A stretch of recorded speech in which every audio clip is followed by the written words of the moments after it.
안녕하세요, 다람쥐입니다. 제가 직업을 4번 이상 바꾸면서 진짜 나한테 맞는 일은 뭐지? 라는 생각을 진짜 많이 했거든요.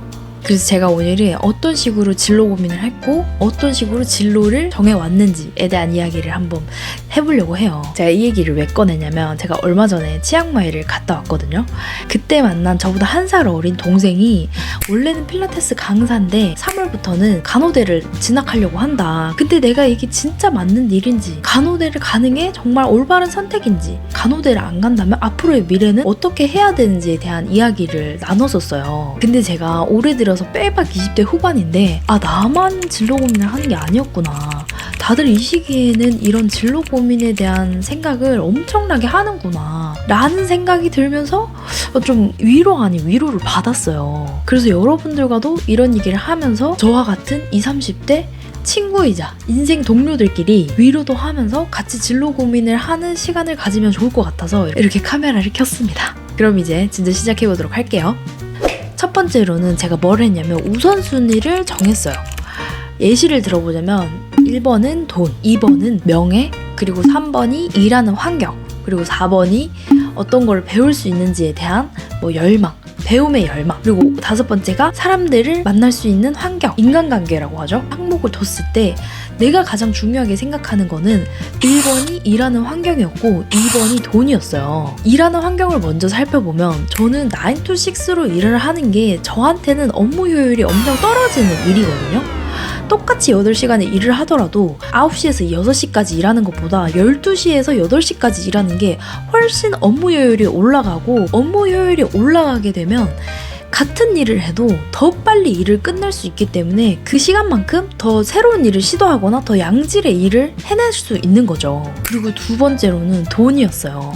제가 회사 다닐 때 평균적으로 받던 돈이 한 200만 원 초반대였거든요. 근데 제가 그때 내가 300만 원을 벌려면 어느 정도의 시간이 걸리지? 라는 생각을 해봤을 때 그 당시 저보다 5년이나 더 일하신 대리님이 240에서 250 정도 받는다는 거를 알았을 때 300은 진짜 아득한 숫자구나 라는 생각이 들더라고요. 그래서 돈 벌 수 있는 방법에 대해서 엄청 집착하면서 어떤 게 있는지 찾아봤어요. 이 우선순위만 정해놔도 내가 뭘 집중을 해서 봐야 되는지 그 폭이 확 줄어들면서 진로를 선택하는 게 좀 더 수월해지더라고요. 그리고 두 번째는 관심 있는 일을 추려보는 거예요. 여기서 말하는 관심 있다는 그냥 유튜브에 뜨면 한 번 더 눈길이 가고 또 한 번 더 검색해보는 그 정도의 아주 가벼운 관심을 말하는 건데요. 제가 아까 우선순위 두 번째 항목이 돈이라고 했잖아요. 그래서 돈 되는 부업을 검색했는데 굿즈 작가가 뜨는 거예요. 제가 굿즈 작가를 할 당시에는 지금처럼 이렇게 굿즈 작가가 많진 않았거든요. 그래서 이걸로 돈이 된다고? 하면서 되게 좀 관심 있게 보게 되더라고요. 그렇다고 해서 제가 이 굿즈를 되게 좋아했냐라고 생각을 해봤을 때도 그냥 소품샵 가면 귀여워서 그냥 스티커 한두 개 사는 그 정도의 아주 가벼운 마음이었어요. 그래서 저처럼 이런 관심거리들을 몇 가지로 좀 추려보는 거죠. 그리고 세 번째로는 간접 체험 해보기인데요. 이렇게 어떤 일에 어느 정도 관심이 생겼다 했을 때 바로 시도를 해보는 게 아니라 어느 정도 간접 체험을 해보셨으면 좋겠어요. 제가 침착맨 유튜브를 정말 좋아하거든요. 거기서 이런 말이 나오는데 에너지가 없는 사람일수록 그 일에 대한 이해가 정확하게 되어 있어야 그 일을 그나마 지속할 수 있는 힘이 생긴다는 거예요. 근데 저는 그 말이 너무 공감이 되는 게 그 일에 대한 이해도 없이 시도해보고 실패하고 또 그걸 반복하면 분명히 에너지가 떨어지거든요. 그럼 결국 목표하는 진로를 찾는 것과는 진짜 정반대의 길을 걷게 되더라고요. 이것도 진짜 가볍게 하시는 걸 추천드려요. 그냥 누워서 유튜브로 그냥 어떻게 돈을 버는지, 그리고 그림은 어떤 식으로 그리는지, 굿즈를 만든다면 어떤 업체를 통해서 만드는지 이런 거를 그냥 찾아보는 거예요.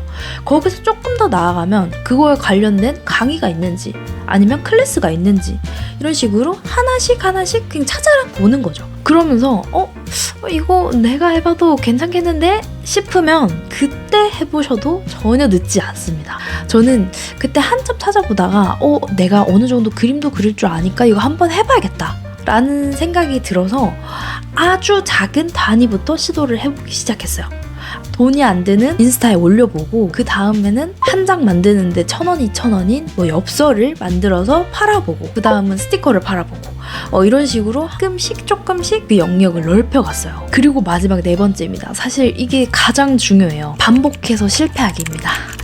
힘 빠지시죠? 근데 어쩔 수 없는 것 같아요. 우리가 어떤 일을 계획한다고 해서 다 성공하라는 법은 없더라고요. 저도 여러 가지 부업을 하면서 실패를 진짜 많이 해봤어요. 제가 이렇게 여러 번 실패를 해보고 깨달은 바는 실패를 해봐야 내가 뭘 더 좋아하고 뭘 더 잘하는지 알 수 있더라고요.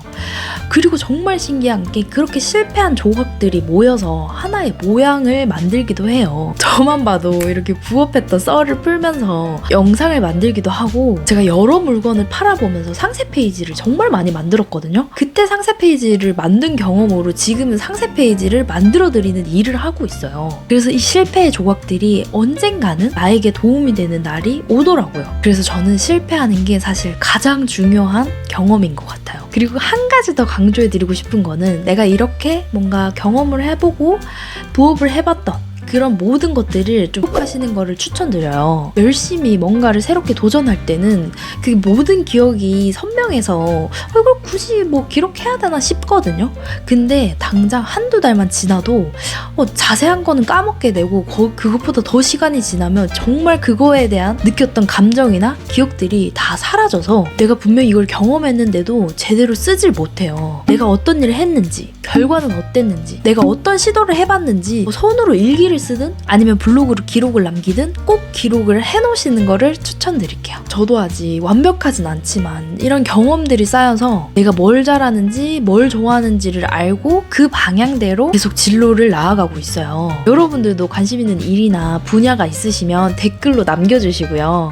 우리 같이 고민해봐요. 제 채널에는 정말 다양한 직업을 가지신 구독자분들이 많으시더라고요. 그래서 내 직업은 어떤지, 내 직업에 대해서 관심 있다는 댓글 보시면 같이 서로 정보 공유도 하면 너무 좋을 것 같아요. 저도 어떤 댓글이든 대댓글 달러 갈게요. 그럼 오늘도 긴 영상 봐주셔서 감사드리고요. 우리는 다음에 또 봐요. 안녕!